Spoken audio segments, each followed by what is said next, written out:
The Pat Campbell Show podcast, presented by Oklahoma Men's Clinic, where you have nothing to lose and everything to gain. Guaranteed. Call 918-280-8336 for Oklahoma Men's Clinic.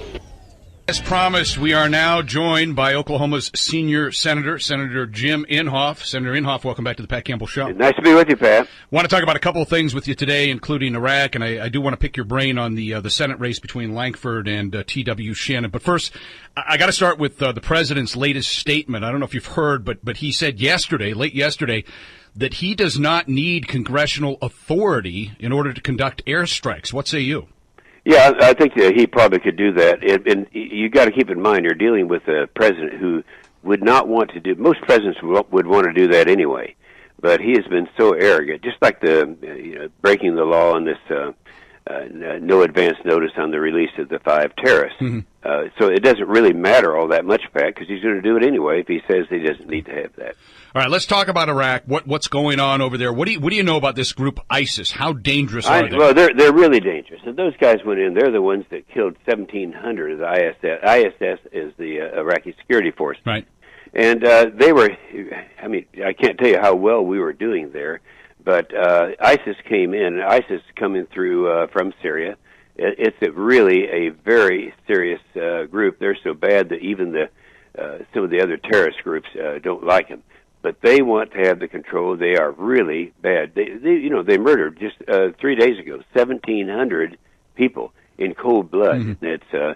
And so they're coming through there. They're flexing their muscles, and that's where you have the president talking about getting Iran in there on our side. You've heard me say how many times over the past several years that, in my estimation, Iran is the greatest threat that this nation's facing. Mm-hmm. And anything we don't want to do is get in with them. No, they're real. They're coming in. However, there are some changes. They immediately took over Fallujah, Mosul, Tikrit, Ramadi. I've got a guy in Oklahoma City who's worked for me now for several years. His name's Brian Hackler. Brian, I first was with him in Fallujah. That was back there when they were doing the fingerprints and all that. You remember that? Sure. He was in the Marines. Now, they went door to door, World War II style. That was the most brutal of all that particular war that was taking place. And I called him up. He said it's just their hearts are broken. Several of them have talked, and they said, everything that we stood for, everything that we did is gone. Well, they are what can happen right now is ISIS does have some enemies in some of the terrorist communities, and I think if we do what we tried to get the president to do, now we're on record, and Pat, you can't come in and say, all right, what do we do now? When we were on record in 2009, 2010, and 2013, it's in writing. Ask the president. Say, if you pull out everybody, it's all going to be reversed. All you have to do is leave in intelligence, logistics, some of our foreign military sales. They have the money to do that with, and that's all we'd have to do. It doesn't mean boots on the ground, but no, he didn't do it. So now what we said was going to happen in 2013 is exactly what's happening today. That's not the solution. The solution is, I do agree that we need to put some tomahawks in the north part of the Persian Gulf, and they have the range actually to hit any place inside Iraq. But the problem you have there is now, and we got to be careful about airstrikes because Iraq now has the missile capability of shooting down aircraft. We don't want to take a chance on that. So that's where we are today on Iraq, and we knew it was coming. And I hate to keep saying, it seems like every time I turn around, I'm banging this president because it's his fault. Benghazi was his fault. Mm-hmm. The releasing the 5 terrorists, that's him. He did that single-handedly, illegally. Mm-hmm. And so. And while we're I do want to say something about Benghazi, because the 4 people who are the advisors to the president, which are the CIA director of intelligence, the secretary of defense, and the chairman of the Joint Chiefs of Staff, all 4 of them, the advisors to the president, knew at the time that they were invading, that they were bombing the annex in Benghazi, that it was a well-thought-out, prepared terrorist attack. Now, everybody knows that. Now, how are they deferring? They're trying to get the attention away from that now. They have this big to-do about catching this Abu Khatala, right? Who supposedly was the guy behind it. I don't think he was. I mean, this guy's been talking to the press now for the last 2 years. Right. And so there's nothing new about it, but they've held it so that they could release it at a time when the president most needed it. I got calls over the weekend. I probably shouldn't tell you this, from the Secretary of Defense, saying that you have to go to a secure phone. We're going to release something. It's something big. I can't talk about an unsecure phone. I went to a secure phone, and it was the release of or the capture of Abu Khatala. Mm-hmm. Well, he's been there all the time, right? And so, so these things are. And by the way, anyone wants more of this? In an hour and a half, there are 6 of us going to be talking about his foreign policy on the floor of the Senate.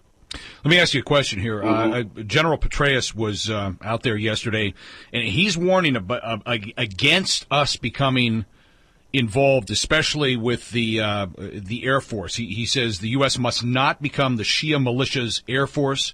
He's warning against getting embroiled in any sort of long-running religious battle, and noted that the real problem is Baghdad's government. It needs to be seen as fair by all Iraqis.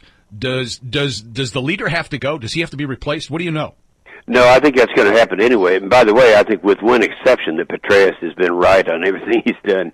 And so I agree with that. And one of the reasons I mentioned at the beginning of this interview that we don't want to use the planes right now is because, as I'm sure he released also yesterday, that the opposition over there has the capability of knocking down a plane. They have the surface-to-air missiles. Mm-hmm.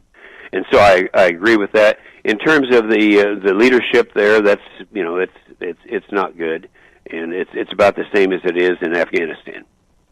Interesting. I mean, Malaki is one that is he's a Shia. He's partly at fault on this thing because one of the things he promised was to start appointing Sunni to his cabinet and as generals into top position. He just didn't do it. And of course, that started that whole war again. What do you know about this ISIS seizing a lot of our equipment that we left behind for the Iraqi forces, and that it's supposedly being pilfered over to Syria now? Yeah, it is. Yeah, well, of course, they start with Syria, from Syria, go through Fallujah, and then up north to Mosul. Mosul is where most of that equipment was. Some of it was in Tikrit. Now, Tikrit is where they killed the 1,700 individuals a couple of days ago. And that's where we had equipment. A lot of it's old equipment. Is not that, but it was still working equipment. Mm-hmm. We're talking about up armors and that type of thing. Yes, absolutely. They have that now. They have control of a lot of it. That doesn't seem to be the major problem that they have there. They need to have good quality intelligence. They need to have the capability of some good new equipment, and we're doing that now, Pat.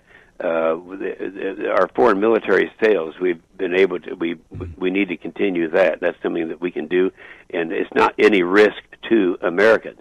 But the bottom line is, we had that thing won. I mean, you think about my friend Brian Hackler. Right.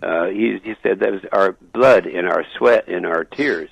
And I was over there in Fallujah when they were going door to door, and it's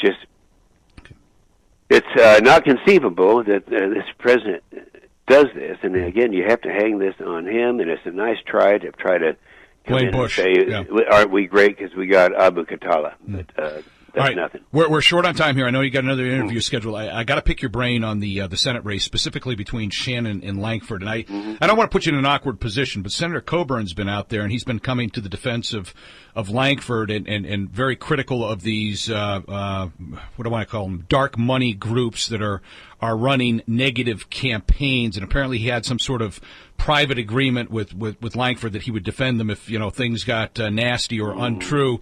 What's your take on all this? What is your read on this race? Obviously, you haven't read yesterday's release that he sent out. He sent the new one with TW too, as well. Yeah. He's going after both sides. I love Coburn. He's a brother, but sometimes brothers don't agree, and I don't agree with this. I did tell both sides that I was going to stay out of the primary. I think that's the thing to do for both of us, and I think that we have done that. But I just don't think it's a good idea to go in and talk down the people. The voters of Oklahoma are going to be able to determine when people like Ted Cruz came in, Sarah Palin and Lee, they came in. those people do have a following, and they have every legitimate reason to get involved in races around. They have and they stated their position real clearly. So while I'm staying out of it, what I tell people in Washington is we've got, and I know there are others in the race, but for this discussion, I think it's going to be a primary runoff between these two, and I think that the best thing people should do is meet both of them. We've got two great people that are running in both Langford and Shannon, and make up your own mind. But you're not going to do any endorsement in the primary. No, I'm not. I told both of them I would not do an endorsement in the primary. Senator Inhofe. And I don't think really that Coburn is either. Now he made those statements, then he came out with another statement, kind of casting some disparity on the other race. So. Right. That's where we are right now. By the way, before I let you go, I want to be the first person to congratulate you on your big win next Tuesday. Oh, well, believe me, you're the first. You're the first. I'm the first one. Congratulations. Thank you. All right. Have a great day. Appreciate it. Thank you.